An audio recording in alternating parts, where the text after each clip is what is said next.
Good evening, everybody, and welcome to the Bible Thumper Podcast. My name is Patrick Hayes, your regular host, and with us today is our most frequent guest, Caleb Jenks, all the way down in Rosebud, Texas, coming to you live in Beto O'Rourke country.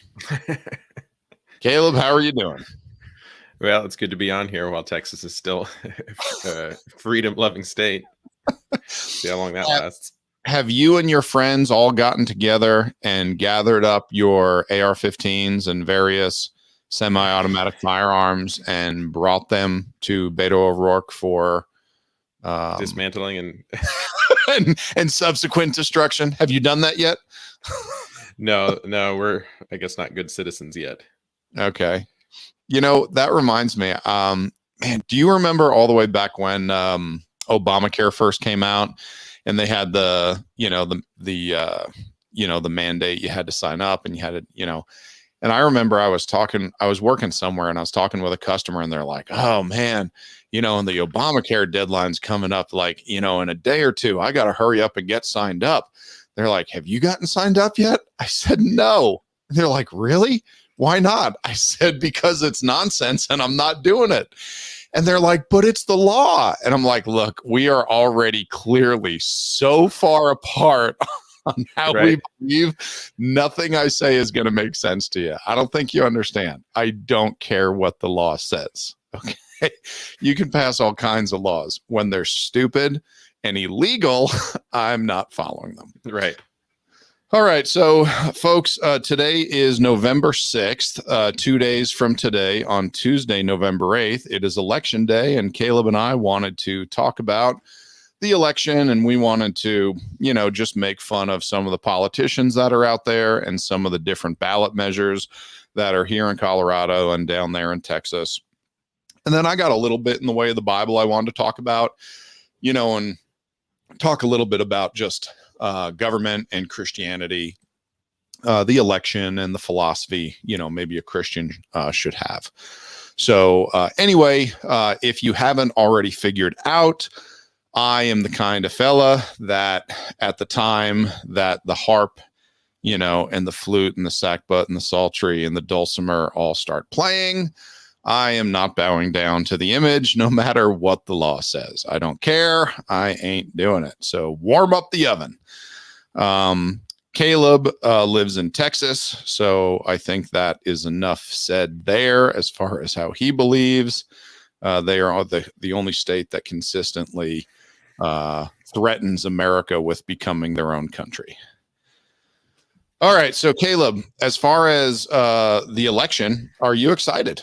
You excited for the future of America and what we're going to find out on November 9th? I actually am, and I wish that more people were, but I think a lot of us kind of got a gut punch after the last election, and so what? Why? Yeah, why would anyone be disenfranchised with the last election, Caleb? Well, if you were ever, I actually had quite a few friends that went out and voted for the first time in the last election. Really? It's their second time to vote, and some of them are probably not going to be voting this year because they feel like, oh, I always knew my vote didn't count. See, so if they were playing psychological warfare against us, I think they won just on that front. It discourages you from getting out and voting. But to me, I get excited about it. When you're angry about political issues, this is the one time a year where you can basically you can vent all of your anger on a little piece of paper and you can light it on fire and burn it. And it probably does no good, but at least you tried, right? So so let's start right there. All right. Because I want to get this on record early on in the podcast. I, Patrick Hayes, think every Christian should vote in every single election, period. No matter what. I don't care if you live in Belarus. I don't care if you live in Venezuela. We know your vote doesn't count in those countries. Go do it anyhow. Do you agree? Yeah, absolutely. Well, apparently one in every three Christians believes that, because only about 1 in 3 gets out and votes. Really? It's that bad? Yeah, that's the statistic on it in America. 1 out of 3 One Christians in vote. 3 Christians. Yep. Yeah, and then we So wonder why. And I have a lot of friends that spend, they spend years complaining about politics, but then they don't get out and vote. So, you know what? you know, I'm gonna change my tune from now on for the next 2 years until the next, because we don't have odd year elections here in Colorado. I mean, okay, right. what I'm saying is like for, You've United got the midterm, right? House. Yeah. Okay. For the president, those are all odd, even years. Where in some states they have, odd year gubernatorial elections and state senate and different things. But let's just say for the next 2 years, Right. any Christian I hear complain about the state of the country, I am going to abruptly stop them and ask them one question. Before you continue, madam, may I ask you this? Did you vote? Right. Then shut up. Like, give me a break. Well, and the thing is that I found is there are some that don't vote because they somehow feel like that it would be meddling in government affairs and the church should be separate from that. And I somewhat understand that, but then there's others that say they don't vote because they don't casting their vote in lieu of God. Are they voting as a proxy for God himself? Are they voting for their church? Well, that's I didn't know churches could register to vote. Caleb, is that something new that's going on for your church that I'm not aware of? Could we squeeze one more vote out in Colorado for our church? I didn't know that could happen. I thought American citizens as individuals got to vote. I thought that's how it worked. So you're saying the Democrats are working hard to sneak illegal churches across the border and let them vote without a photo ID? Is that what's going on? Well, there seems to be a lot of confusion on that because Jesus gives churches responsibility and he gives Christians responsibility as individuals. And when he says to render unto Caesar what is Caesar's, it seems like Jesus was like, yeah, let the government, do their deal with the money, even though we know it's obviously the Roman Empire. I don't see why Jesus was a huge fan of funding the organization that was going to be crucifying him. but obviously, he had his disagreements, but he still said pay your taxes. But that didn't necessarily mean he meant just bend over and take it. So let me ask that. We can edit that out later, right? No, we don't edit anything out. We don't ever edit offensive, and we never edit funny. Those always stay in. Yeah. So Caleb, let me ask you this. Those friends of yours that say they don't want to vote because it would be, getting in the way of it would be the issue of the church running the government and they want to stay out of that. Do these folks pay their taxes? Yep. So they don't make a stand there. Right. They just make a stand when they have a chance to direct the course of the government that they believe is wicked. That's where they're like, whoa. I don't want to have any part of that. I don't want to exercise my rights there because something might change for the better. I'm going to make sure every time decisions are made, it's only the godless that make the decisions. Oh, but you need money for it? Yeah, no problem. April 15th, here's your check. Go ahead, cash that. I'll give you some extra. For all those poor Democrats that don't feel like working. Okay, so 1 out of 3, that's discouraging. You just took all my sales. There's that. So I think part of them do keep from voting because they feel like that as a Christian, we should just let the government run rampant and do its thing, and we stay out of that because we're of a separate kingdom, whatever. But then the others, I hear them complain because, you're going to pick one of the lesser of two evils. Well, as if they somehow think that because I'm voting that I think that every politician in America, that there's a pure and just as pure as the driven snow Christian choir boy that I'm going to be voting for, and that I have no disagreement with them on any issue. And so if you have a problem, if you can find a problem with either candidate, then you don't vote for either. I find that to be extremely, actually somewhat insulting to people that actually do vote, to assume that we don't disagree with our politicians. I disagree with most Republican voters or politicians on taxes and spending. But Sure. does that mean that I'm not willing to team up with them when it comes to pro-life issues or other values that I'm voting on? And Yeah. I absolutely will, even though I think that they spend my money faster. You know the difference between death and taxes? You know what the difference is? No. Well, as of currently, this might change, but right now Congress does not meet every year to make death worse. So that's that's the difference between death and taxes. And it seems to me like Republicans are on board with that. But does that mean that I'm not going to vote for a Republican if it somehow keeps a Democrat that's going to kill and murder babies, Mhm. out of office? Well, I absolutely will vote for the lesser of two evils. Caleb, let me ask you a Bible question. Who did God team up with to get his work done?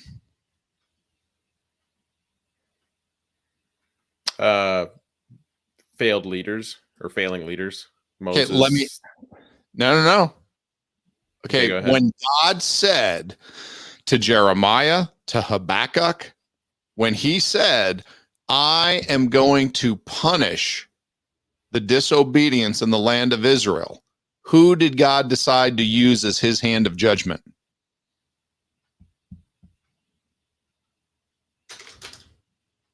Trying to think. I would have to look this. I would have to look it up to remember that occasion. Sinners, right? Yeah. He used Babylon. He brought in Nebuchadnezzar and Babylon to be his instrument of judgment. Then God told Habakkuk later, and I believe he told Jeremiah as well, but I'd have to look it up. We're currently going through the book of Habakkuk, so that's why it's fresh in my mind.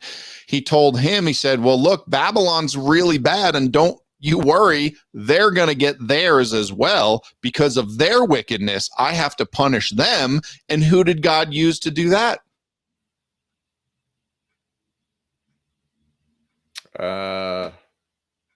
Drawing a blank on this one too. Cyrus, king of Persia. Right. And in Isaiah chapter 45, God calls Cyrus his anointed. God used Cyrus and the Persian Empire to accomplish his will.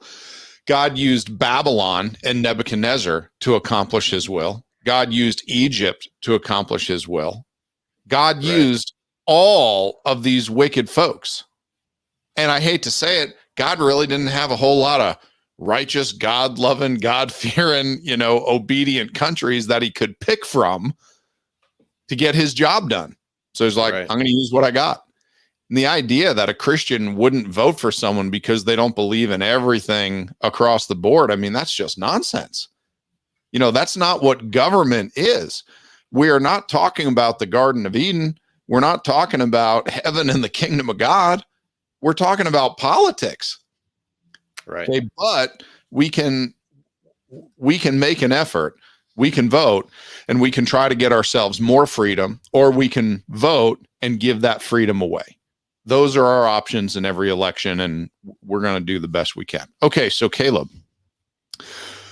let's jump into the Colorado races. Okay, we got a couple. Do you know House District 3? Do you know who Lauren Boebert is? I do. What weren't they the owners of that restaurant in Rifle? They were. So they owned Shooters Bar and Grill in Rifle, Colorado. It has since shut down, which is too bad. I've been there many times. We used to hunt up that way, and whenever we'd come into town, we'd go to Shooters and eat some food.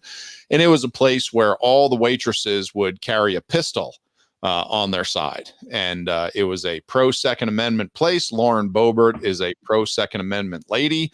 And she is the gun-loving, Nancy Pelosi-hating woman that Western Colorado sent to Congress. And we just love it every time she throws a fit and screams at people that we hate. So Lauren Boebert, she's up by 2 currently, and we're excited about that. She's in the House, which means that she has an election that comes up every 2 years. The wonderful thing about the government, the United States government was set up so that every member sent to the House doesn't really get a chance to do anything in government because all they have time to do is work on their reelection for 2 years later. So we are glad for that. Okay, so then we have a Senate race, U.S. Senate, and there is, let's see, Michael Bennet and Joe O'Dea. Do you know anything about those folks? No, I don't. So Joe O'Dea is the Republican that they put up. He's the kind of guy that when you hear the term Rhino Republican, it makes you throw up in your mouth because he gives rhinos a bad name. Right. You can pin this guy down, on any issue whatsoever. I think he's an absolute joke. The only thing he's got going for him is that he's not a Democrat, which means that if he gets a DUI or if he ends up cheating on his wife, the media is going to hold it against him. So that's what you got to look forward to when you go to Washington as a Republican. But anyway, he is down. Michael Bennet is up between 2 to 8 points. It's just one more, kind of thing that's showing that Colorado is certainly blue. It was purplish, maybe when I got here, which was 20 years ago, maybe a little red. Mesa County, Colorado, which is in western Colorado, where Caleb and I, met and became buddies, is very red. But even all the surrounding counties and the majority of Colorado, it is purple at best and definitely turning blue. The liberals have gotten in here and really destroyed it. Okay. Do you know about Jared Polis and Heidi Ganahl? Do you know who Jared Polis is? You must know who Jared Polis is. Yeah, I didn't figure Jared's name could go with a female name. I thought he liked Jared and Heidi. I was thinking more like Jared and John. Yeah, those names ring better. So Jared Polis is the current Colorado governor. He is a queer, possibly worse than that. He's a vegan. He has a boyfriend that he calls his husband. It's just absolutely disgusting. I mean, I don't know where to go with that other than I'm so disappointed and disgusted that, this guy is the governor of the state that I live in. Every day I wake up and I walk outside to start my truck in the morning and I look to the sky waiting for God to rain down fire and brimstone. The good news is Denver's on the other side of the mountain, so hopefully we won't get hit with the fallout. So that's what we got going on here in Colorado. What do you have down in Texas? Well, in Texas, the only thing that most of us are worried about here is the governor race. And you have a big deal. So who's your guy down there? Who are you voting for? I'm obviously voting for Greg Abbott because it's either that you're against minorities, right? You're against the minority Mexican candidate that is running. Right, exactly. Beto, what was it? Gonzalez or O'Rourke? What? O'Rourke? Sounds like that's an ancient Mexican name there.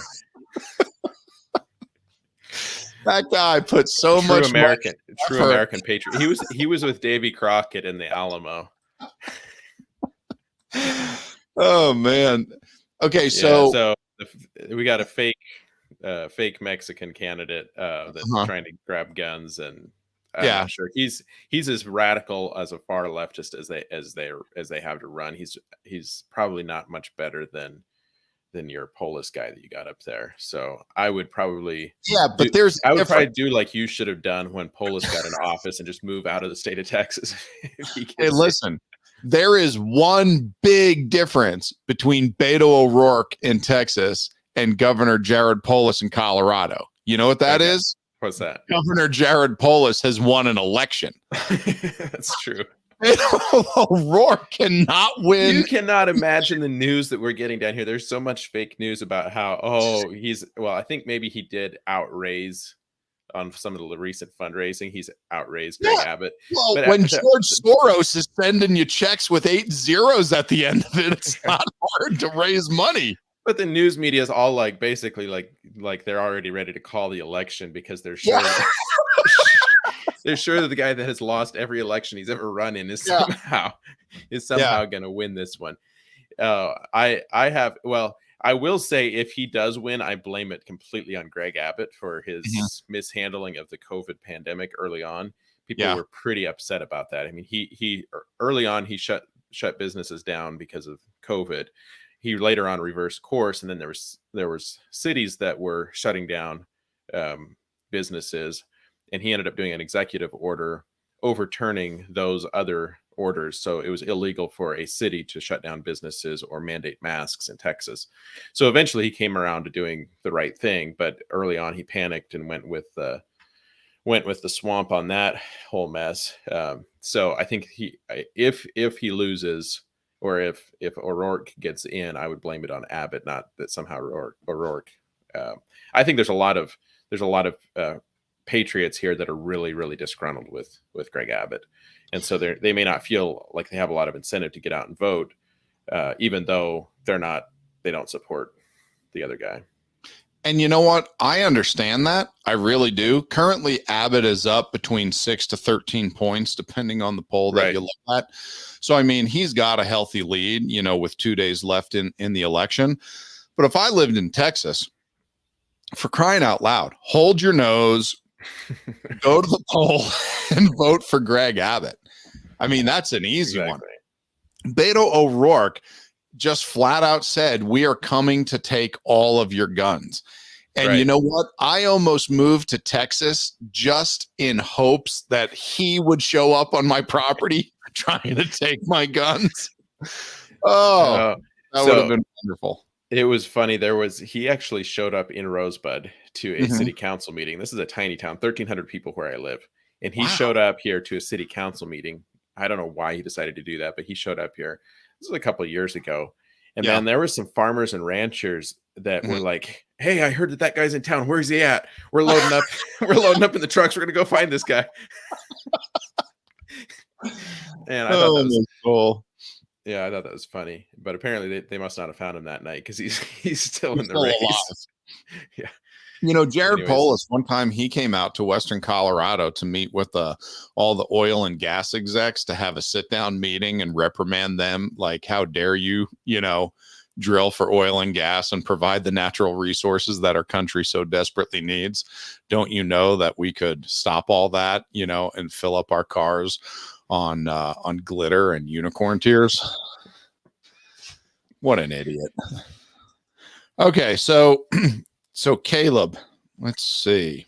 So you want to know what the most unfair thing about American politics is that we get 50 choices for Miss America, but we only get 2 choices for the President of America. That is unfair.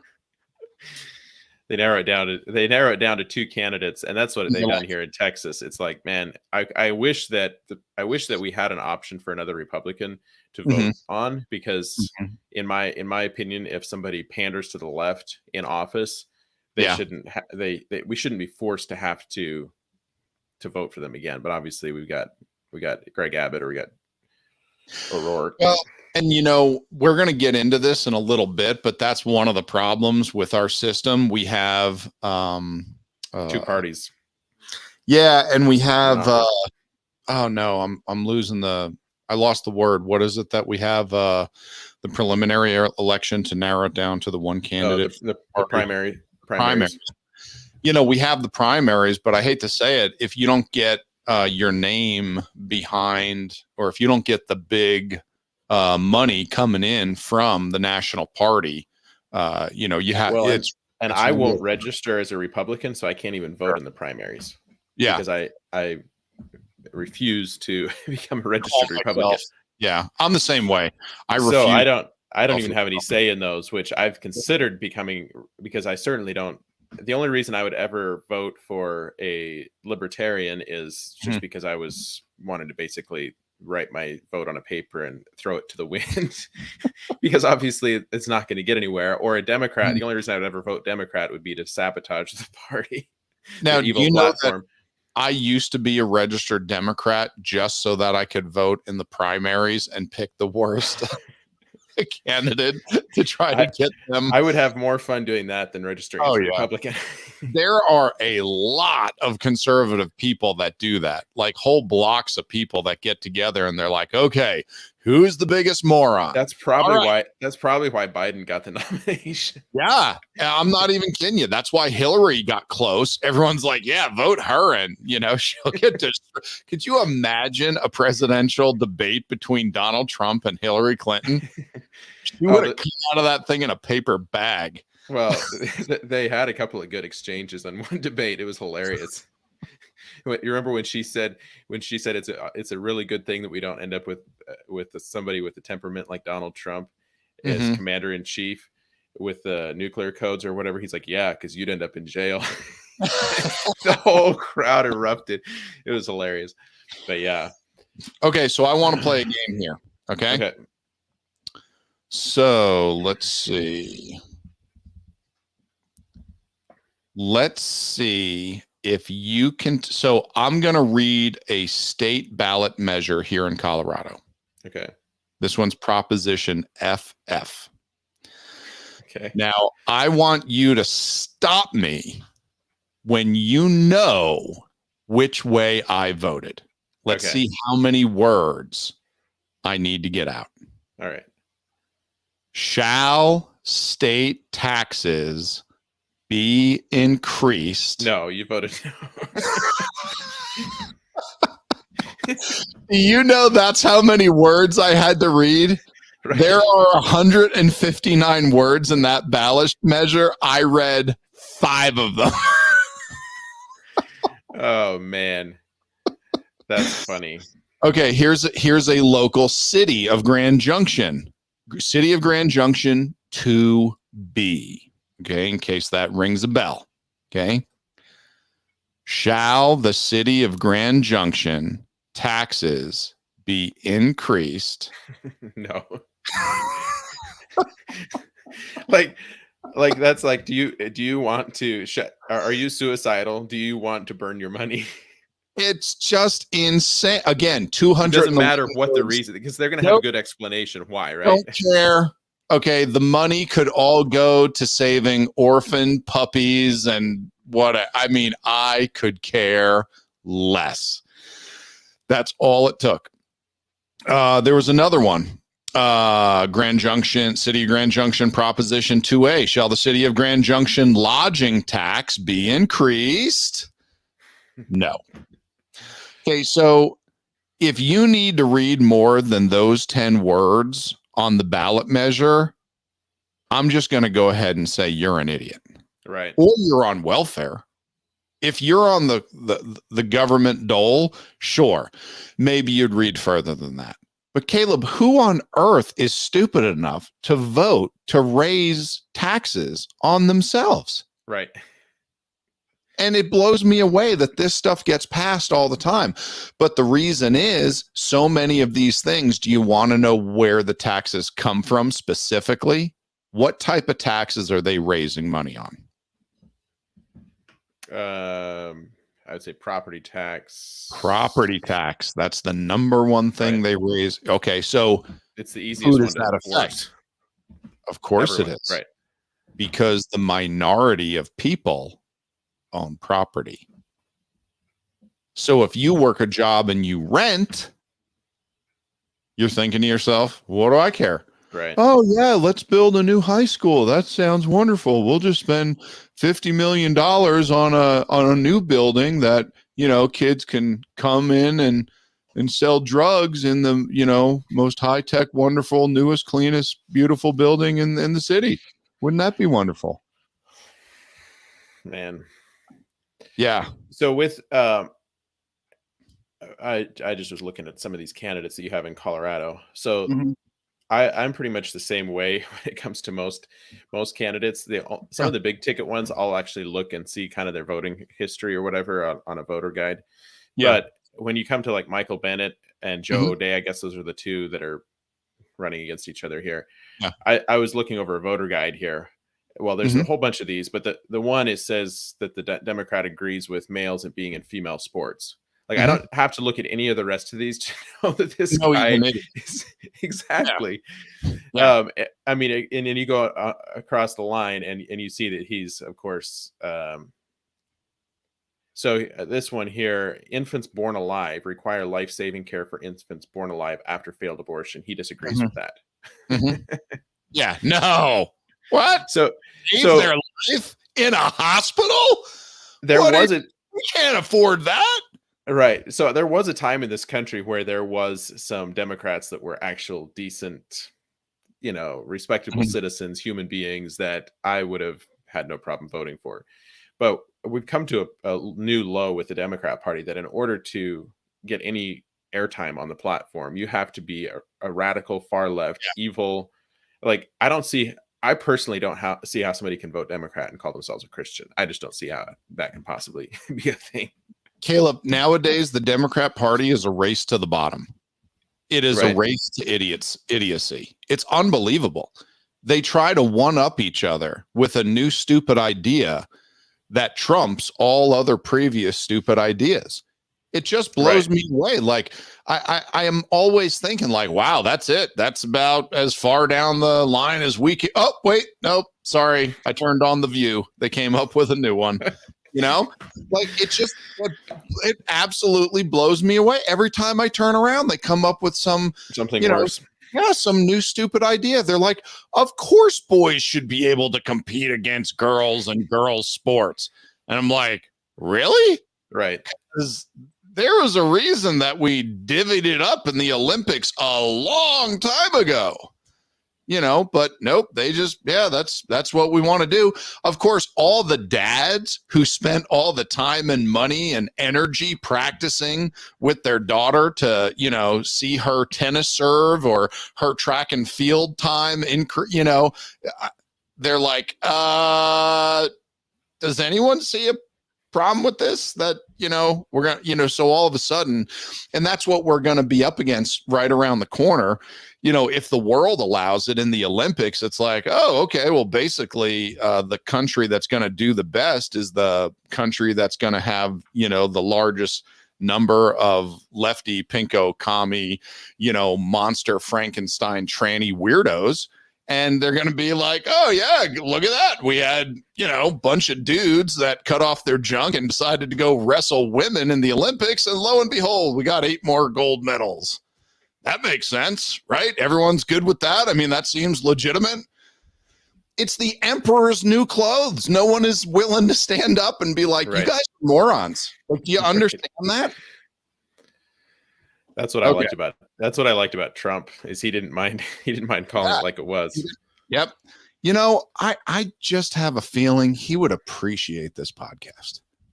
I mean, I don't know, but I have a feeling it's up his alley. Okay, so Caleb, I got 2 for you. I want to bring up 2 propositions on the ballot here in Western Colorado, and I want to see what you think. What would you vote, yes or no? What would most Christians vote, yes or no? And what did Patrick vote? Okay. State Proposition 125. So what this does is it allows any store that sells full strength beer and liquor to now also be allowed to start selling wine as well without any additional licenses needed. Because apparently, for some reason, I have no idea why, maybe you need a special license out here in Colorado to sell wine, but not beer and liquor. So they want to say, nope, if you have this one license, you can sell wine as well. What do you think? I would guess that being that you're not a government overreach guy, that you would not want any additional licensing, even though you're against drinking. Okay, and you're correct. So I was for that because I don't think the government should have a say in that. I am against licensing, and yes, I am very much, that I am more against alcohol. Do you know a Christian that's more against alcohol than me? I mean, really? I mean, you know a lot of pretty conservative Christians, like locked down, barbed wire fence in a compound kind of Christians. You are against murdering babies and eating them, right? Wait, and you said and eating them, right? So or children in general, just murdering children and eating them. You're against that, right?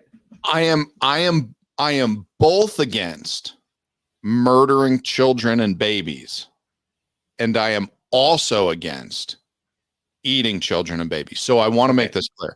So you're against both. Yeah, even if you did not do the murdering, okay, I am still fully against you eating them. And the reason that you're against that is because that might lead to drinking. Yes. Somebody might be so depressed that they would drink. So the reason that Patrick is against murdering children and eating them is because he's afraid that it could possibly lead to drinking. Possibly lead to drinking. That's how it rates on his priority scale.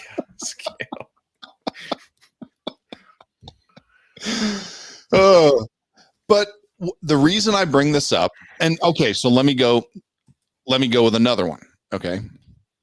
Proposition 126, this is another state proposition, allows the delivery of liquor and beer to be delivered with your groceries. So do you guys now, have you ever seen a Walmart down there in Rosebud, Texas? Have you guys ever? It's a big blue building. The building itself employs more people than your whole town. Have you seen one of these? It's a blue building. It's really not in Rosebud. You might have to drive on an interstate somewhere to get to a town. Okay, are there any towns close by that have like utilities, like electricity and water run to the houses? Are there any towns like that close by? Because I'd start with one of those. They might have a Walmart. Yeah, so we have Waco. We're not too far from Waco, and there is a Walmart there. Okay, so you've heard of these. Yes. Okay, so Walmart has a service where they will hire methamphetamine addicts to come and pick up your groceries and bring them right to your house. Have you ever tried this service?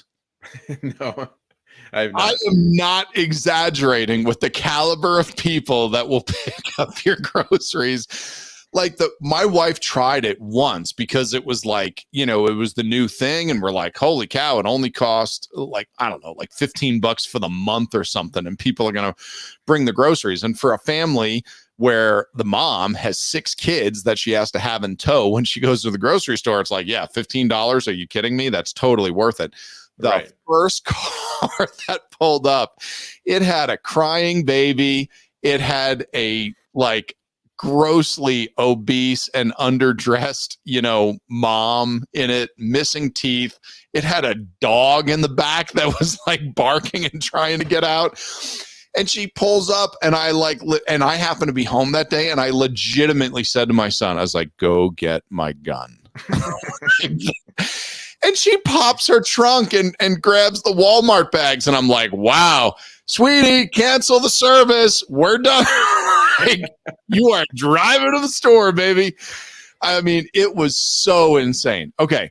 So anyway, some people might take advantage of that service, but what that service is not allowed to do is bring you your beer and whiskey. So state proposition 126 will allow the delivery of liquor and beer to be delivered to your house with your groceries. How do you feel about that? I would probably vote yes on that. Not because I voted. What's that? How do you think I voted? Yes. I did vote yes. How do you think most Christians would vote? No. I agree. Tell me why. Because most Christians get caught up in being freedom grabbing, throwing away liberty for their safety, you name it, because they drink the poison of the fact that the government can somehow legislate morality and solve all of our cultural problems. So I agree. I have a big issue with Christians that I'm going to say vote the Bible. Okay. Now I believe the Bible, but I don't feel that the government, because of my non-aggression principle, I don't believe that the government, I should be able to use them to force other people to do what I want. And the reason for that is this simple.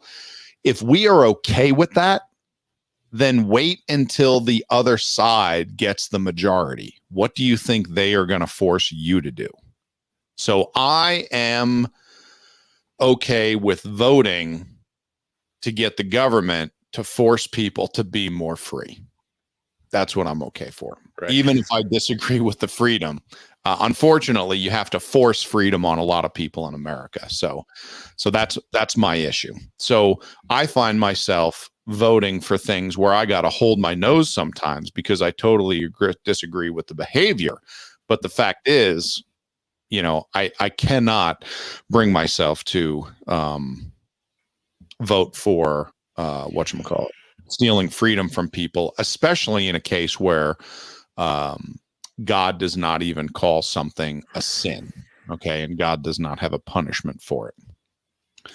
And so go ahead. You brought, so since you're on that topic, if I can, I was just, give it to me. I think that there are probably times where as a Christian that you should vote your conscience rather than voting what you think that you should vote as a Christian. There is a place and a time to pray and use some common sense in voting rather than just going along with the crowd, because there's a majority of Christians in this country that are complete morons. And well, when you think about it, think about the amount of people that go and get abortions and yet call themselves Christians. Our listeners. Okay. Christian morons, that's our bread and butter. If you're the one out of 3 Christians that's listening to this podcast that's actually voting and isn't a moron, then please don't shut us off yet. I was not talking about you. But no, the thing is, well, that's the thing is you shouldn't always just go with the flow as far as what other nice Christians are doing. I think that sometimes we have I have a lot of conservative Christian they grew up homeschool, had every reason to turn out to have kind of their priorities in order and to have some decent values. And because their parents somehow instilled in them this necessity to be nice, they're always going to do the nice thing, whether it's the right thing or not. And that drives me nuts. Or vote for if you're going to vote for somebody that you think is more inclusive because your pastor wears skinny jeans and tells you flip flops. Yeah, so I mean, if you go to homosexuality, okay, we covered. I don't need to talk about flip flops again right now. Okay. But yeah, if you go to a inner city church or in an urban area where you have a lot of liberal people and your pastor or your church is pandering toward these social issues and being politically correct, they may encourage you to do the wrong thing or the right thing in their eyes. And so I would never base my vote off of not like what you said, voting the Bible or voting what you think other Christians are doing. I was super annoyed when the gay marriage thing was before the Supreme Court. I was surprised by how many Americans were just eager to jump on that bandwagon and try to ban gay marriage in the country when it actually gives the government an overreach into a part of our lives that I don't think the government has any say in. Now, I was torn on that issue. That was an issue that for me, it's nonsensical that anybody even calls gay marriage because it's not marriage. Yeah. But at the same, and I'm kind of one of these people where I'm like, let the sinners sin, let sinners be sinners, let them do their thing. If you want to be gay, that doesn't really affect me. You go do your thing. And I don't have any problem with the fact that non-saved people are not acting and emulating Christian values. I do have a problem with once the government makes stupid laws, like saying we're going to recognize gay marriage as an actual union when it isn't. There is no such thing as gay marriage. Now all of a sudden gay people can adopt children and they can force them to grow up in homes where they're getting indoctrinated and getting these values crammed down their throat. So I was torn on that issue. And ultimately, I think sometimes you do have to pray on some of these things and vote your conscience on it, because there are some laws that are so nonsensical that they're trying to cram down our throat. I did not vote or did not think that it was necessary to get involved with the whole gay marriage, banning gay marriage, because I think that if I vote on that and say the government has the right to ban something, then how do I then? It's hypocritical for me to then say, well, if I'm a shopkeeper and I want to do business and choose who I do business with or not do business with somebody that's forcing their gay agenda down my throat, that I don't want the government to tell me I have to do that either. So it's kind of, we become hypocrites where we become freedom grabbing I don't know, we become communists trying to force our agenda down other people's throats by legislating morality. So yeah, I agree with you that sometimes voting the Bible isn't necessarily the common sense or right thing to do, because we're giving the government permission to do things that they shouldn't do. Mm. Okay, so Caleb, let me ask you this. What dictates whether or not you vote for a candidate? And I know that's a broad strokes question, Mm-hmm. but Christians are going to be going out to the voting booth, or in Colorado, we have been, falsifying documents and forging ballots for a month now because Okay, right. we have mail-in ballots. So, we've been busy for a while, Right. just robbing mailboxes of the elderly and forging signatures, and I mean, so Going to the graves and yeah. knocking on the headstone and finding out which way they're voting. Right. But other than, Colorado, most people are going to have an election day. They're going to be, going to the election booth, and they're going to be thinking about, who do I vote for? Why do I vote for them? So give me your idea. Tell me some of the why not? What's going to cause you to vote for a candidate? Well, fortunately, right now I have a very easy voter guide, because we have two platforms. You have to pick Uh-huh. from one or two, and if somebody is an actual Democrat and is supporting the policies that the Democrats are, I'm pretty well. I'll just say this: last election, I voted red all the way up the ballot, with the exception of one sheriff that we had locally. And I voted for the Democrat in that case because the Republican was a corrupt sheriff that had been molesting women, people that he had arrested, and then people in the office, I'm not sure. And the Texas Rangers actually came in and arrested the guy. It wasn't just like somebody made some allegation about, oh, way back in the day, this guy touched me or he said something I didn't like. This was, he was an actual monster that was our sheriff in the county that we live in. So I voted for the Hispanic Democrat that was here. So you can't call me a racist. I voted my value. Racist whenever I want. You don't tell me this is my show. You don't tell me what to call you. Okay. So for me, I would say that we should. I hope that it gets back to a point in this country where we don't have such black and white politics as we have right now. Whoa, was that a racist black and white comment? Is that what it was? Because that sounded like what it was to me. Yeah, I was wanting to get them to put a proposition on the ballot here to bring back the Klan in Texas. That's what I was mentioning. Okay. No, I on record. I wish that it wasn't as black and white as it is right now, but we have. I disagree with very much on the right a lot. That there's a lot of specifically with values. I would categorize three things. I would say government responsibility with funding is one as a big concern for me. There is. I don't see how I think that we're at an all-time low as far as government waste on both sides of the aisle right now. I don't think there's hardly a responsible. I mean, maybe Rand Paul. He's about the only politician that I can think of right now that might actually know how to balance a checkbook and not throw my money away if I gave it to him. So I don't feel like we have. Hold on.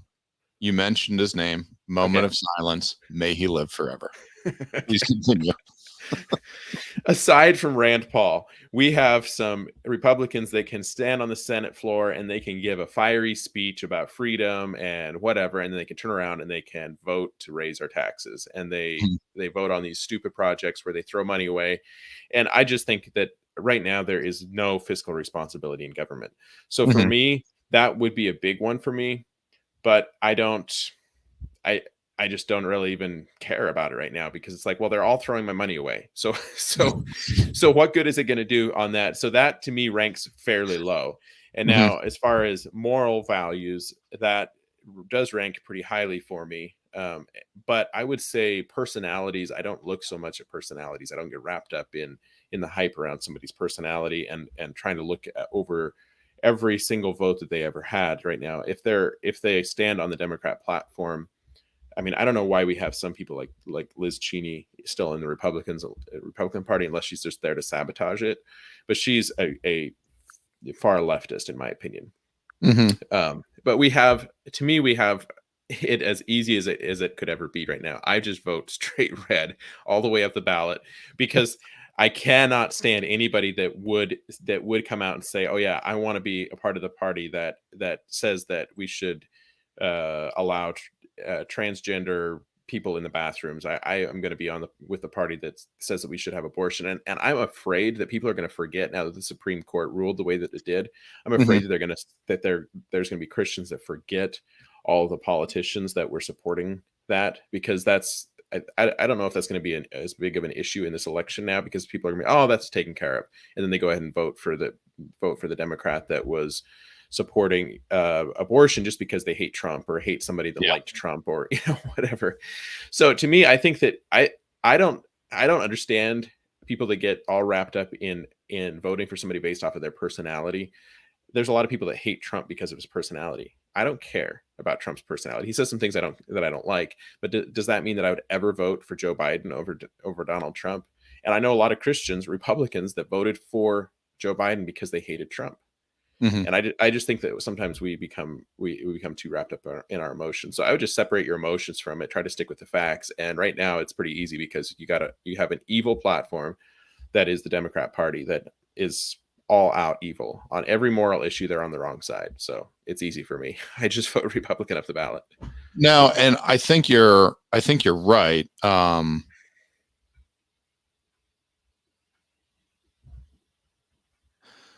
Sorry, I'm reading about 150 YouTube comments from a guy that I don't know. Have I ever told you about my YouTube followers? I'm guessing that they're all very logical and sane people. People that hang out on YouTube usually are the cream of the crop. Okay, so every single person that makes comments on my YouTube channel, for some reason, if people make comments on the Facebook page, like during the videos, they're usually related to what we're talking about to some degree. Everybody that watches my YouTube channel, the Bible Thumper Podcast YouTube channel, and makes comments on these live videos is clearly off their medication. Okay, I have a standing rule with my entire family.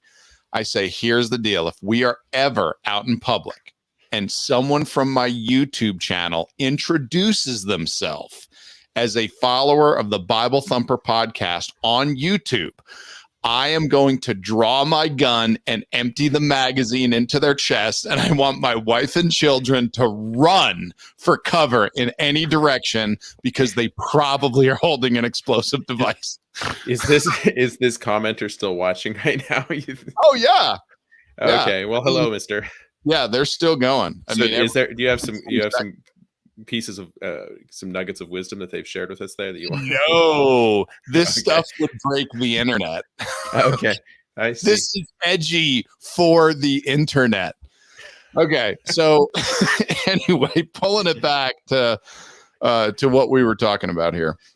So how do you feel about, now I want to just make a couple of comments here kind of related to what you were saying, and then I want to bring my friend on and I want to have him talk to us for a few minutes. I'm going to call my buddy over in Virginia and have him walk us through an idea, and then we can talk about that. Okay, so the question I had for you was, how do you feel about voting blue no matter who? Okay, and that's a term I've heard Democrats use before. We got to vote blue no matter who. Well, I certainly disagree with that, because I would never vote red no matter who. Sure, but I mean, here's my issue. Okay, I believe that as soon as the majority of the country has that mindset, whether red or blue, I'm concerned that it is over. And the reason is, at that point, Republicans and Democrats, politicians, not citizens, but the politicians, they no longer need to work on fixing our country. They never have to worry about fixing our country again as soon as they can get us completely segregated into a red and a blue camp. Right. They only need to convince us to support them because they are not their opponent. And I'm afraid that that is the case for a lot of the country. And I'm going to tell you this, Caleb. So for the most part, there are a lot of times when I hold my nose and I pull the lever for, a Republican. And keep in mind, I don't mean a literal lever. I mean, I fill in the little circle on my ballot and dozens of other ballots that I've stolen out of mailboxes all over the state of Colorado in an election fraud, attempt. Okay, like all Facebook fact checkers. Now's your time to take the page down, because we now have evidence that there is election fraud among Republicans. So now, do you know? Well, I'll get off on mail-in ballots here in a minute. Okay, so a lot of times I will hold my nose and I will vote for the Republican candidate, even though I really don't like them, only because I don't want the Democrat to get in. There are many times when I will, as you say, throw my vote away on the Libertarian candidate. Right. And I proudly throw my vote away on the Libertarian candidate. Now, Caleb, have you ever listened to the Clay and Buck show? They're the two fellows that took over for Rush Limbaugh's spot after he passed away. Okay, so Clay and Buck Sexton, they're very good. They're entertaining. I enjoy listening to them.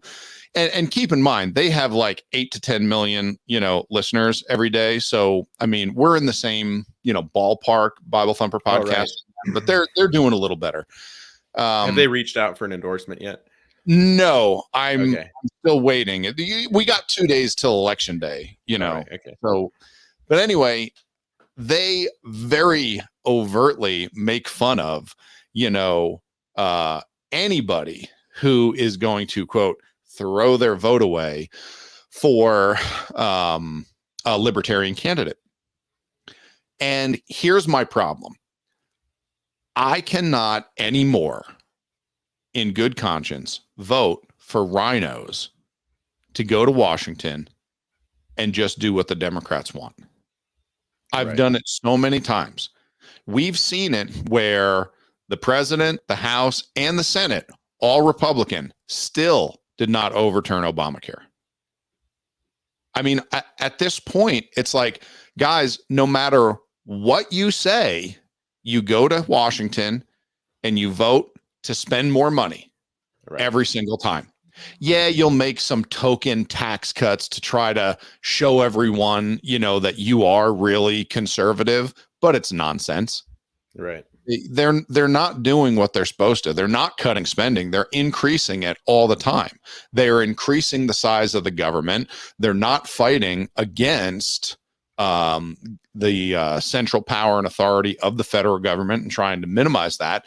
They are again and again and again doing the exact opposite of what they promised me to do. And I've met some of these guys. I've gone to the rallies. I've listened to them talk, and they lied right to my face, and they went to Washington and they did the exact opposite of what they said. I'm done.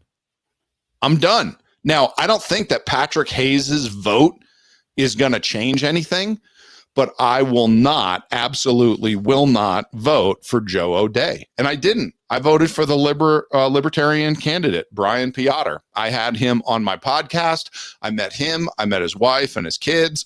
I interviewed him on the podcast. We talked about a lot of things. Wonderful family, very straightforward, very solid on what he believes. And Joe O'Dea is a joke. And you just watch. He's going to go to Washington. Well, he's not. He's going to lose. Okay, but if he wins and goes to Washington, because it's a little bit of a close race, okay, he is going to be a rhino Republican. He's going to get on the team and he's going to do whatever he's told. And it's going to be a joke, and the country's going to be worse for it.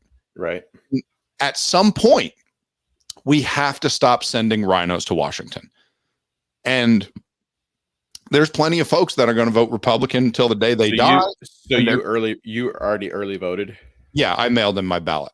Well, God has time to use the people in the election office to scribble it out and make it whoever he wants to be. Yeah, they're going to scribble that out, and they're going to vote for Democrat Michael Bennet, regardless of what I put down. So that's not a problem.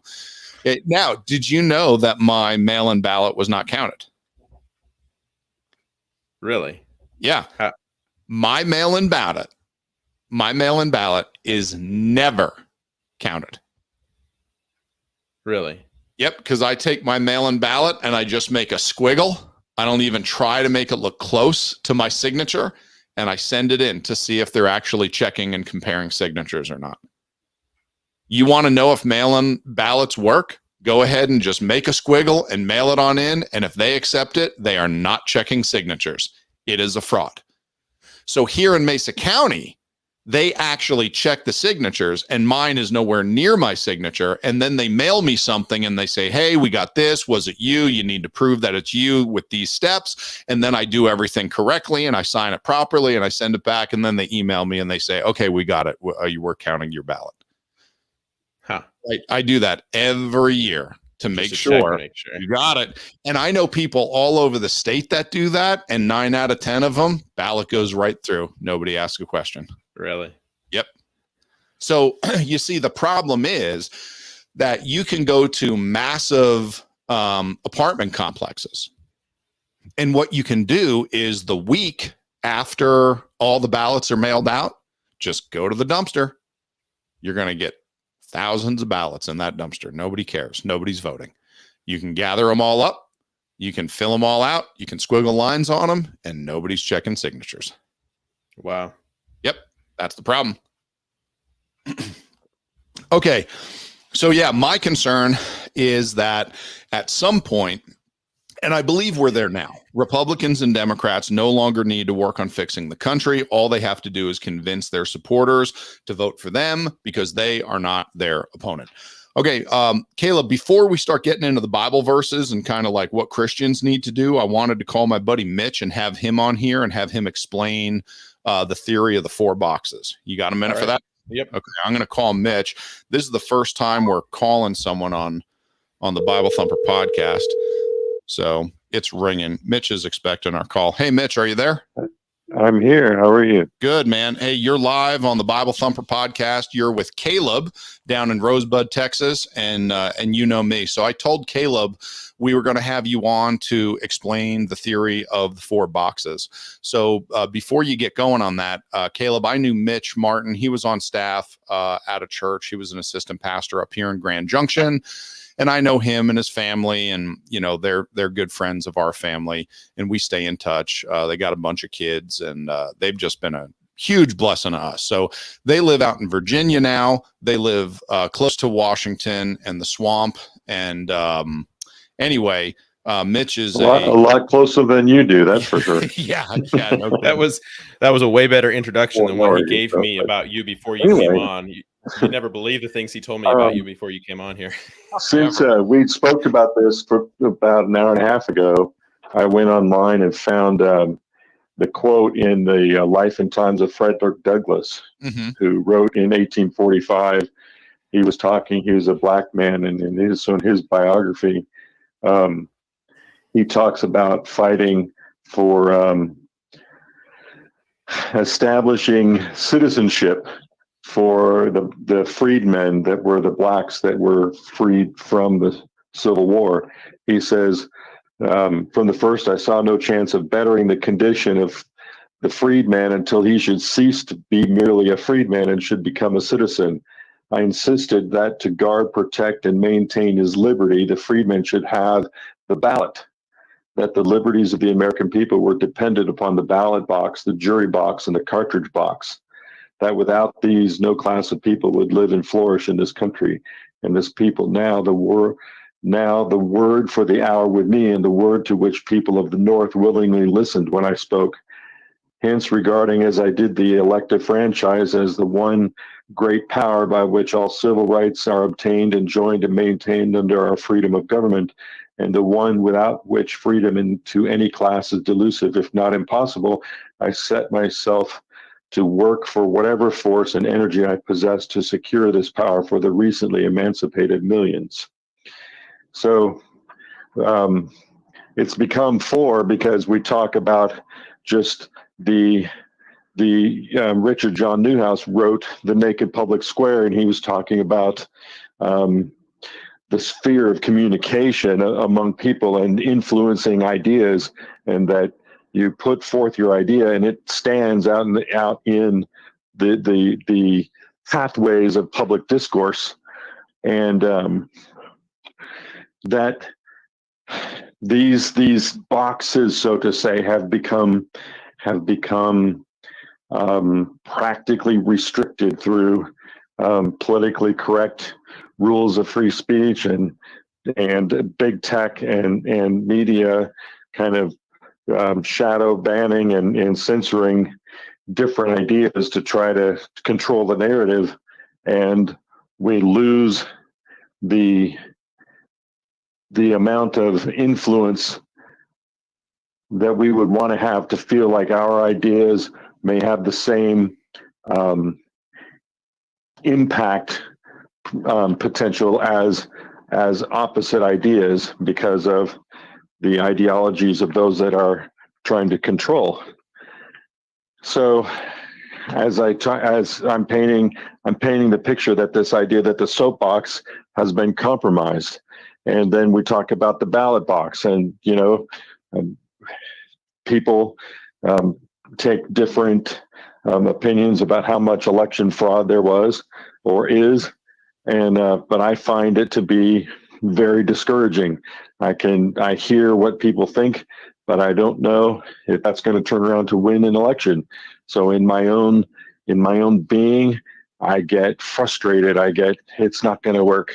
So the soapbox and the ballot box become not an agent of hope anymore in my own beliefs of what I think our society needs. So then there's the Mitch, we let me turn jump to in there. Hold on. Mhm. So Okay. Caleb, where do you stand on that? Because I can tell you that as far as the first two boxes Mitch has mentioned, which is the soapbox and the ballot box, I definitely, am concerned about the censorship of free speech on the radio, on the internet. I mean, we've seen it. I mean, they've gone so far as to knock people off of platforms. And then when they go to a different platform, they've gone so far as to say, okay, well, we own all the servers that you need for that platform to exist. So we're just going to shut them off. So you can't even make another way around it. So anyone that upsets Google and Facebook and all of these different places where we can get our voices out, along with, radio programs, and along with news channels, all of these things, certain ideas are just not allowed on there. Do you feel the same way about that first one? The soapbox is pretty much already being locked down. Oh yeah. I'm assuming that Mitch can't hear me. Can you hear me, Mitch? Mitch, can you hear Caleb talking? No, I cannot. Okay, sorry, Caleb. Since he's coming in through my soundboard, for some reason, he cannot hear you. He can only hear me. So I'll keep my answer really short so you can Yeah, repeat go him. ahead. But No, give an answer either way. In short, I agree that it's compromised, and I agree that there's no great town square to go to right now to make our proclamation. But I don't think that as Christians that we should ever settle for retreating from engaging with society. I think that we need more values in our society and more opportunities for us to engage. No, and that's a great point. So even though we are being censored and the soapbox is being locked down, the point you're making is that we still need to do everything we can to be on that soapbox and get whatever word out that we can, even though it's being locked down. And then that point can also be made on the second one, which is the ballot box, which I don't know about everyone else, but if you don't feel like there was fraud in the last election, I don't know what to tell you. Like, right. If you think it was completely on the up and up, I mean, it's kind of like I got a bridge to sell you. We all know. I bought the movie that Dinesh D'Souza put out called 2000 Mules. Yeah. He did an excellent job of staying within only one category of election fraud, and where he could show the technology that there was enough fraud just in that one method to turn the election. And there's 20 different things going on. So he didn't put that out there. He wasn't going to set himself up to be criticized. He just said, "Hey, this one I can show you. It was enough to turn it." And it gets whatever. What I have the direction I'm heading and what I'm trying to tell you is that while I feel reduced, I don't feel totally shut out. Yeah. The impact of that is somewhat emotional. It makes me feel discouraged, like my efforts in persuading public opinion just through people I know and people I talk to, friends at church, or if I start using social media or anything that involves technology, I just feel discouraged that the impact of that is less than it should be because I'm being reduced in potential. But so I did say that there's 4 boxes: the soap box, the ballot box, the jury box, and the ammo box, or the cartridge box, as Frederick Douglass called it. But so I was at the Capitol on January 6th. I didn't go where I shouldn't go, but I was there. We took it as an opportunity. Should we kick him off now? Invitation to talk about the process, and we'll go there later. But the NSA is probably already on their way. Folks, we're going to have in a second. We're going to have black helicopters landing. Yeah. Okay. But what I'm saying is this. Is that the process where we were looking for coming back and looking for something to be set right through the justice system, it wasn't set right. So having this idea that there's some hope in things being corrected through justice or through the courts, the jury box, we've been let down. Is it all corrupt? No. Is there corruption? Yes. So what's left? I mean, okay, so do we go to war? That's a big topic. That's what that means. The cartridge box, the ammo box. I don't know. But then in the middle of all this, I'm a Christian. I live by faith. The Bible wasn't written for America. It was written for all of history and all of mankind. And not all of mankind has had the freedoms that we have. So if we lose our freedoms, that doesn't make the Bible not true. It doesn't make living by faith go away. Living by faith is still there. And in our the places we look to maintain our freedom and citizenship, as they feel like they're being taken away from us, where do we turn? What's the ultimate thing? The ultimate thing is, the question as a Christian that I face is, am I willing to choose to go through what God wants me to go through so that He's honored and glorified? And I put that as a higher priority than the freedom that goes with my citizenship. If I lose that freedom along the way, if there's some greater plan that the Lord has, I don't know what it is, but He does. So, I'm putting forth to you that I see a closing in on freedom. I see a closing in on our means and methods of maintaining citizenship. And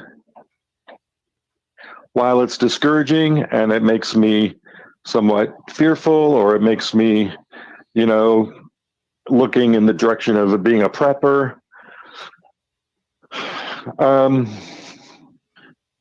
ultimately, what should I be doing with respect to my walk with the Lord and the whole honoring the Lord with my life thing? How does this fit in? Because living by faith works if in any form of government. I mean, some are easier than others, but God is still God. So I'm throwing out a little bit more to you than than what we talked about, but these are the pieces that are in my head that are unresolved. Well, Mitch, I appreciate your time, and I definitely appreciate you taking the time to explain that, concept of the 4 boxes. I don't think a lot of folks have ever heard of that. So, that was great, and it definitely gives us something to chew on. Thank you. Yeah. All right, man. We're going to get back to it. You have yourself a good night. We'll call you in again later. All right. Thanks. Bye. Bye now. Okay. So clearly, if the NSA, if the FBI are listening, I am not with that guy. He was a crazy man. I'm just going to go ahead and throw him under the bus publicly. Caleb and I are your buddies. When you come for us, I am not only going to cooperate, I'm going to turn in crazy men like that. Okay. So I'm going to be an asset. I'm going to be the kind of prisoner that you put in a boxcar, and I'm going to listen to everyone else, and I'm going to find out all their secrets and their plans. And I'm going to be the one that comes to you and gets an extra ration of warm gruel. Okay. So you just remember that. Yeah. And I'm here to absolutely verify what Patrick just said, that Patrick would never say anything controversial like that. So anyways, glad we got that. Glad we got that out of the way. So I think it's a really good point, that Mitch brought up, that idea that when one area is shut down, we move on to the next. And I believe that the soapbox is being shut down. So we hope that the ballot box is going to change things. And then when we see fraud there, we go to the jury box, because we have a system of law and order. We are a government of laws. We're a nation of laws, not of men. But then we start to see that there's a certain group that doesn't seem to ever go to jail, no matter how much cocaine and how many hookers they get involved with. No matter how many laptops are full of, top secret data, it's nobody goes to jail.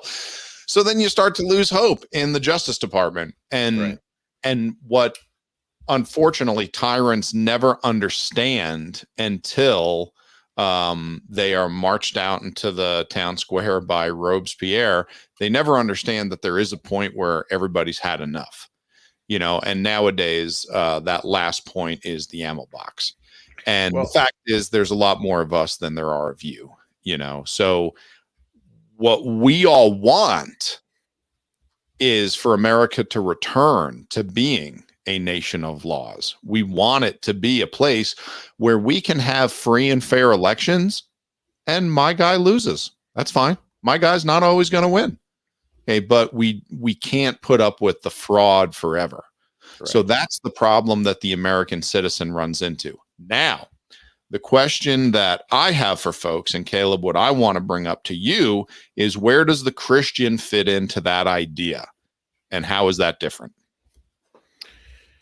Well, so real quickly, it was good to have him on, because I think he represents. You could just tell from the tone of his voice. You can sense the discouragement that many voters, many Christians are having with going to the ballot this year.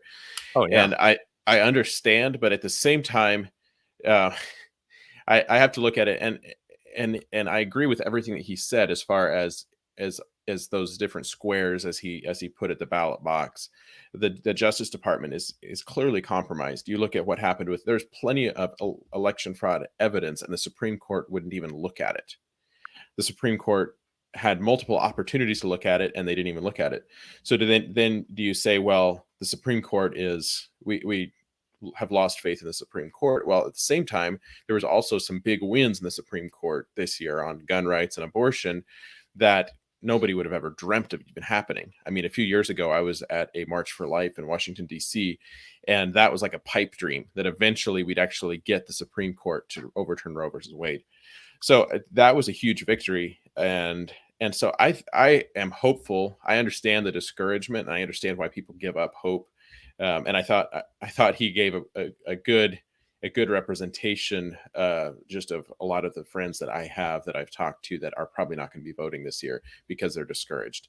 And I think that the enemy is waging, the enemy being the Democrat Party or whatever other evil powers that there be, they've been waging psychological warfare, and they've won. If they get to the point that we feel like that everything's compromised, why try?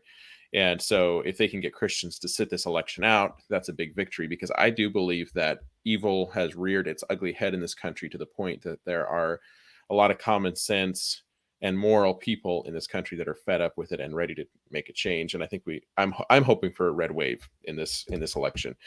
And maybe I'm putting too much stock in the swampy rhino Republicans in actually being able to accomplish something. But I think it's time that we make a statement as a nation and say we're tired of this mayhem and craziness. So I'm excited to vote. I'm excited to see what's happening, and I wish that more Christians wouldn't be so discouraged. I understand why we are discouraged, but as voters, this is our time to shine. This is the time to get out and actually make a difference. And I honestly think that midterm elections are an overlooked. Very few people get out and vote in the midterm elections compared to the actual presidential election years. And this is our time to get out and actually make a difference, because we have an opportunity to remove some of the crazy people from office. And maybe the thing to do would be, like you said, Patrick, for everybody just to, if you're fed up with both sides of the party and that's where you're at, and you don't want the right or the left, then get out and at least vote for a libertarian. And maybe at least make a statement there where there's, oh wow, we actually had a 15% rise in votes for libertarian candidates this year, and there's some hope there.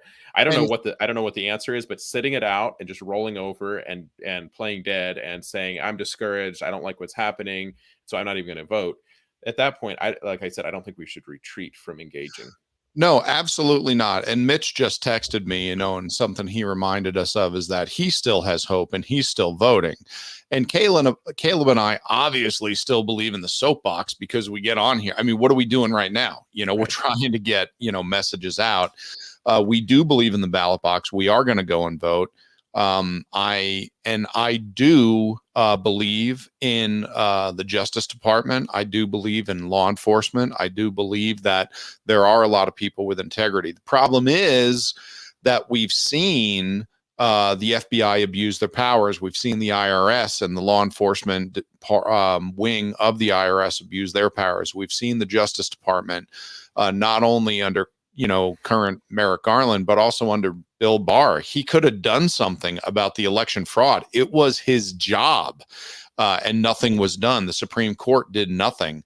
And for us to think that an investigation wasn't even warranted, we're not saying you had to come out on our side, but the idea that we're not even going to look into it. Like, guys, it's your job to look into it. So the problem is that we see these dominoes falling, and the concern is we're being backed into a corner. Okay, now I want to shift gears here and talk about a couple Bible verses. And then after this, Caleb, we can call it, because I know we're going to be rounding an hour and a half by the time we're done with this little bit. But I've been having a lot of fun. Okay, so what I am going to say is that my hope is not in the Republican Party. It's not in the Democratic Party. It's not in the Libertarian Party. It's not in the U.S. Government at all. Every once in a while, I'll see a little sign that'll say, Jesus 2020, and it's written in red, white, and blue. And I love those signs, because it's a reminder that our hope should be in the Lord.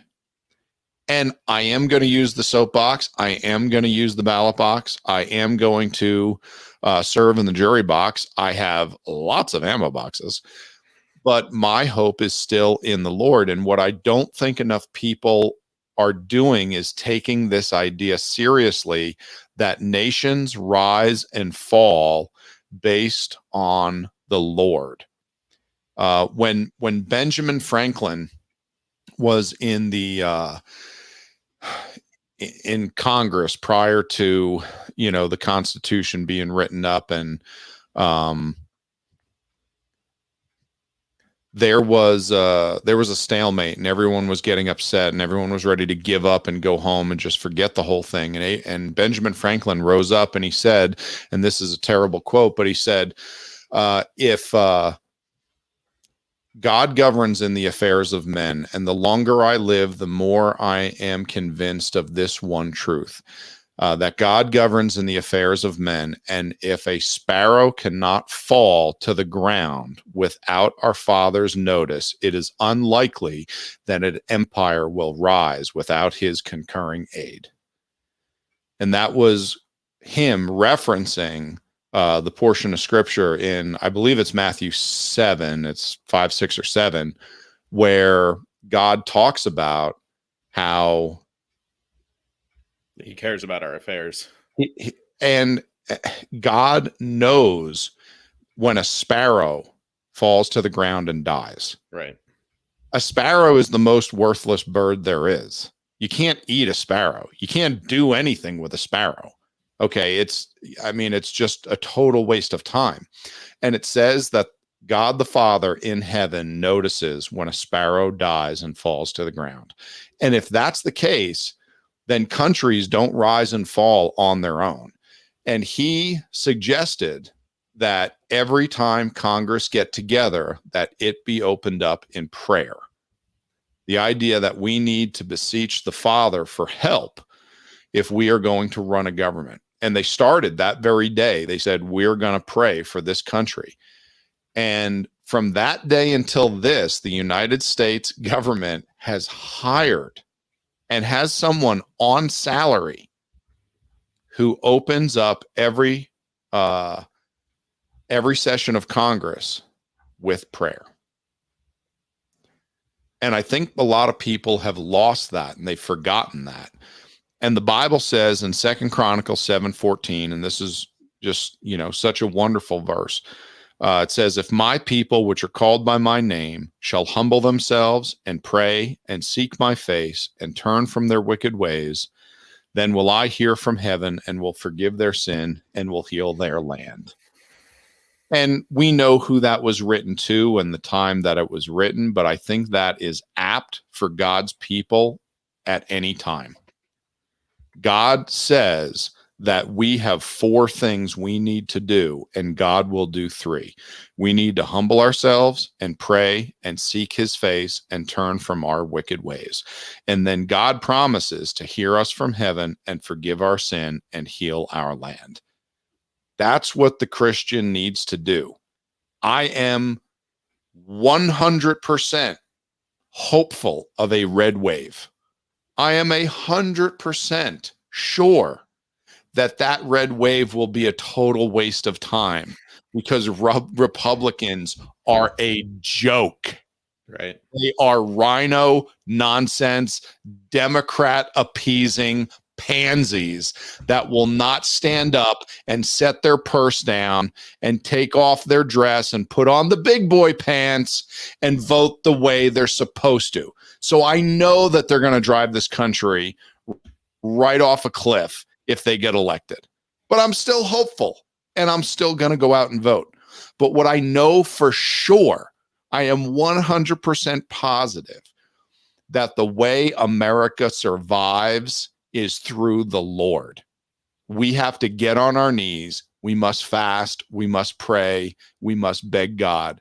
We must humble ourselves. We must turn from our sin. We need to get right with God, and that will change America. That can change any country. In Proverbs chapter 21, verse 1, we read, the king's heart is in the hand of the Lord, as the rivers of water. He turneth it whithersoever he will. When you read through the Bible, Caleb, do you know the most wicked king named in the Bible? He is credited with being the most wicked king. Now, this happened after Assyria came in and took away the northern kingdom. So they're already gone. So it's the southern kingdom of Judah. It was one of the last, I'm going to say 6 kings, but realistically, it was one of the last 4. And he was credited with being the most wicked king. He outlawed the Bible. He tried to eliminate Judaism from existence. He was horrible. The king's name was King Manasseh. And when you read about King Manasseh, he turned the entire land over to paganism. But what I forgot, and what a friend of mine reminded me of, is that when you read through the story of Manasseh, in the end of his life, he turned back to God. Right. There is nothing stopping God from causing our president, our senators, our congressmen, the Supreme Court justices to recognize their sin and their need for a savior, to get saved, to get baptized, to join a good local church, to fall in love with the Bible, to turn from their wicked ways and repent of all their sins, and to get on track with living a godly life and doing their duty to rescue this country. There is literally nothing in the way of that. That could happen. And do you know, Caleb, if that happened, that would not even be the greatest revival in the history of the world. God already had the greatest revival in the history of the world, and he did it in the nation of Assyria, in their capital city, Nineveh. When Jonah the prophet walked through the town and he said, "You're done. You're all toast. God's wrath is coming." And it said that the king, on down to the animals, repented in sackcloth and ashes. And they turned from their wicked ways, and God spared Nineveh for a whole generation. That can literally happen, and I don't think Christians believe that. I don't think Christians understand that every elected official in America could get saved, could get baptized, could start going to church and love their Bible and repent and turn from their wicked ways and change this country, and it is nothing to God. Right. What is standing in the way? Is it the queers? Is it the tranny the tranny commies? Is it, who is it? It's Probably none the of them. Christians. It's the Christians. Yeah. The Christians are the reason America is going to pot.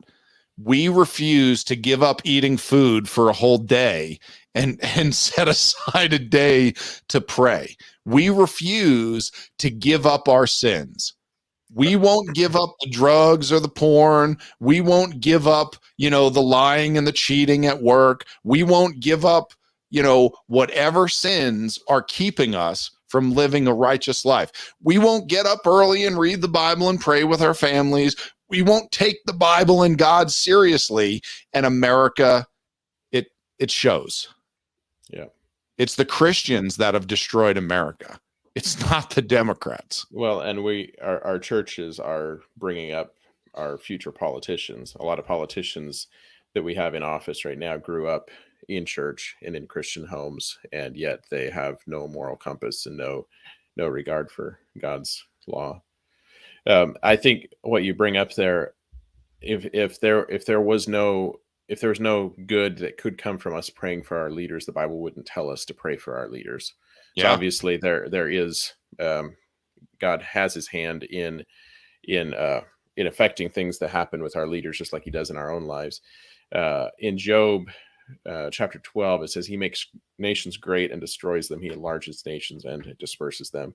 So I think to the point that you made there about Benjamin Franklin, I think that God has had his hand in the building of this nation, and he has blessed us. It's pretty obvious that he has. And there's a verse in Deuteronomy 20, no, not 23:1. Don't look up 23:1. Deuteronomy 1:13. 23:1 is not appropriate to do on the public forum. Deuteronomy 1:13, it says, "Take you wise men and understanding and known among your tribes, and I will make them rulers over you." So I think that God does expect us to elect wise leaders such that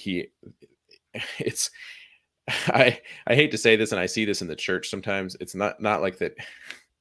What was it that Trump said, that when Mexico sends us their people, they're not sending us the brightest and Yeah. the best. Unfortunately, when people get saved, they're not always the brightest and the sharpest tools in the shed.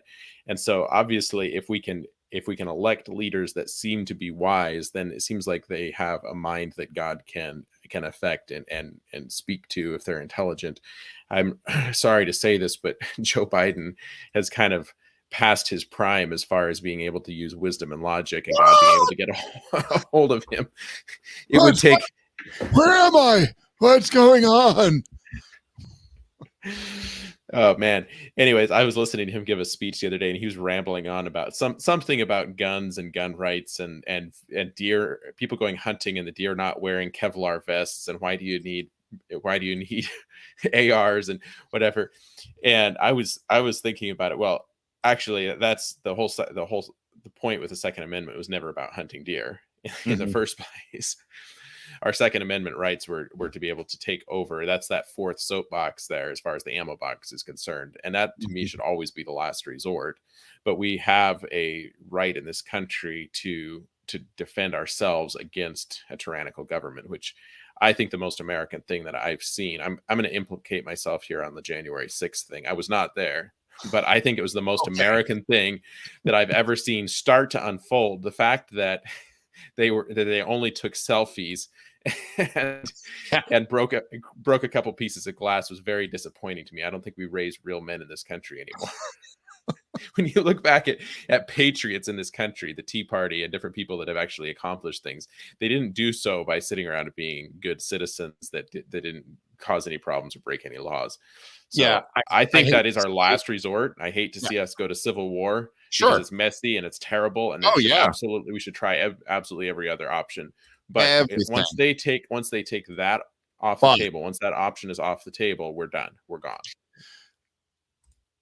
I would like to avoid civil war at all costs. But if we're going to go there, then let's hurry up and do it before my boys are old enough to march off on their own. Right. I would rather do it now while I'm still young enough to march off and fight and kill a bunch of commie, liberal, pinko, tree-hugging, sandal-wearing fairy nut jobs. I'll be the one to go do it. And my kids can stay at home. I don't want the next generation to have to do that. So if it's going to happen, then let's get on with it. So if your friend didn't get us banned off some social media platform, we probably just, that was the nail in the coffin. And you know what's funny is, did you ever read about the Boston Tea Party? Right. And what they did? Because I hate to tell you, it was a lot more destructive than January 6th. Did you hear that, CNN? They put the current Tea Party movement. The current Tea Party movement looks like the ladies that tea was supposed to get delivered to. Yeah. What a joke. Sitting around in their bonnets, sipping tea. I don't know. Real men were off to work. CNN reporter had the balls to call that an insurrection. Are you kidding me? Both politicians on both the left and the right, Republicans were out. They were out saying this is Earth brings no firearms to an insurrection. Right. If I'm overthrowing a government, there are going to be bullets flying somewhere. That's not an insurrection. Right. That is insane that someone would call it that. They broke in, they sat on the desk, took some selfies, took a laptop, broke a couple windows. Yeah, someone drank a half a bottle of Nancy Pelosi's vodka. She's got a closet full of it, and she's missing, someone drank half of one of her fifths, and we got to throw them in jail. Nancy, I'll pay for the vodka. Okay, shut up. Insurrection. That would be the most American thing that I've seen in my lifetime, is if they actually would have broken into the Capitol and they would have shot about half of the politicians in there. Burn the buildings to the ground. There you go. That's what we think. All I'm right. sorry. I don't know why I got off on that. You were looking very pastorally there for a minute, sharing some scriptures, giving all these. Nope. I want to finish this podcast right with the burning of the Capitol building to the ground. The British had it right, Caleb. They did it.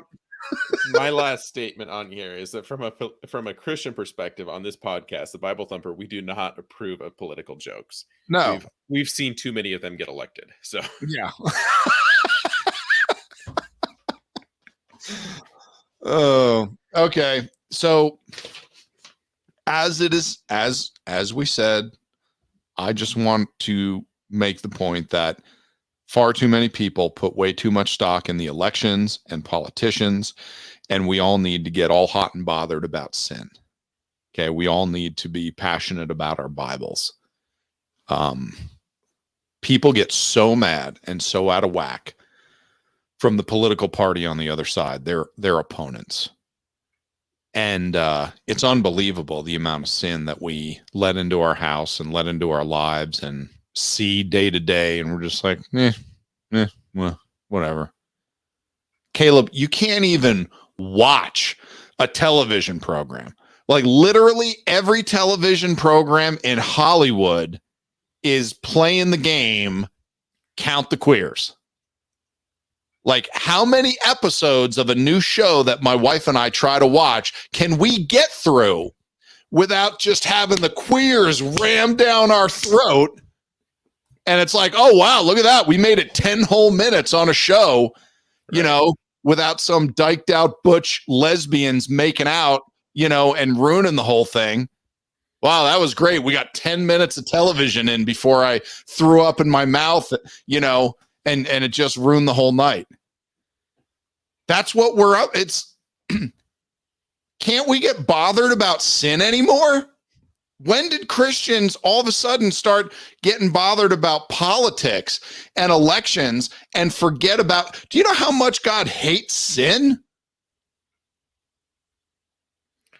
We should be passionate. We don't need to be passionate about, yeah, let's have a rally. Let's go to Washington. We're going to have a rally and we're going to, you know, hold up signs and make videos and we're going to protest this and we're going to protest that. And I'm thrilled that people go out and they protest for pro-life stuff. That's wonderful. But I wish half of them had that much passion about reading their Bible and praying. That's all I'm saying. Do you think that might actually change a country? Do you think that might affect change?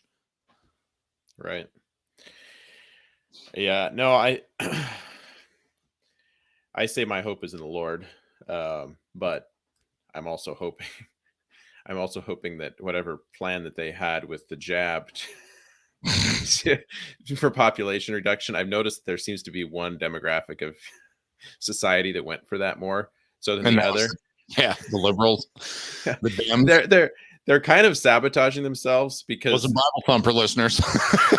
Exactly. Well, I can tell you this. Okay, so if you're gay and you're an unsaved gay person, more power to you. I'm nothing against you because that's absolutely great that you can live your life that way. If you're a Democrat and you're gay, I think that's absolutely great.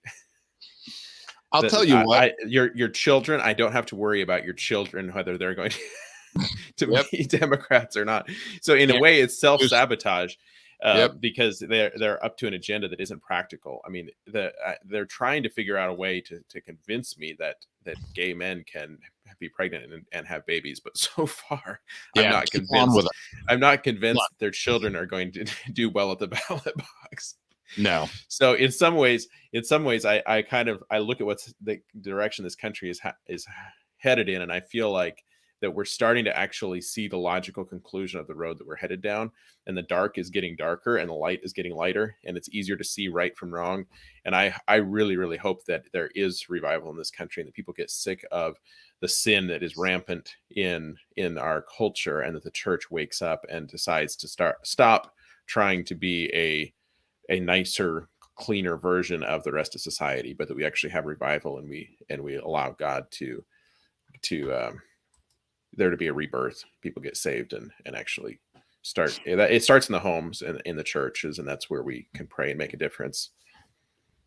So, All right, folks, we have hit 1 3/4 hours. We are going to cut it off. I was just going to go down a new rabbit trail, but I'll save that for Caleb and I chit-chatting in our post Bible Thumper podcast talk. Thank you for joining us. Please join us every Sunday night at 7 p.m. Mountain Time, 8 p.m. Central. You can comment live. We appreciate all of you folks that did so. Looks like John and Becky Hewitt were on here, and Mitch. I don't know if you're watching the video, but they just wanted me to say hi and just let you guys know how much they love your family and they appreciate you being on here. And folks, if you put up a good comment while we're chit-chatting, we'll throw it up on the screen and let the whole world see it there. We'd certainly like more folks to maybe call in and be a part of the show as we do it live. I know that that can be difficult sometimes. Check us out on Google Play, Apple Podcasts, Spotify, anywhere you get your podcast. Just search for Bible Thumper Podcast on Facebook, YouTube, and everywhere you listen to a podcast, and you can find us there. So, Caleb, and get out and vote. Yeah. Oh, and get out and vote. Okay. Yeah, you can skip voting for us this week. If you don't hit the like button, go vote at the ballot box. Yeah, there you go. You don't have to like us. Okay. But please go to the ballot box and vote. If you live in Colorado, try to gather up as many more ballots as you can. There's still time, and and vote the way that God would want you to. Okay, everyone, have a good night.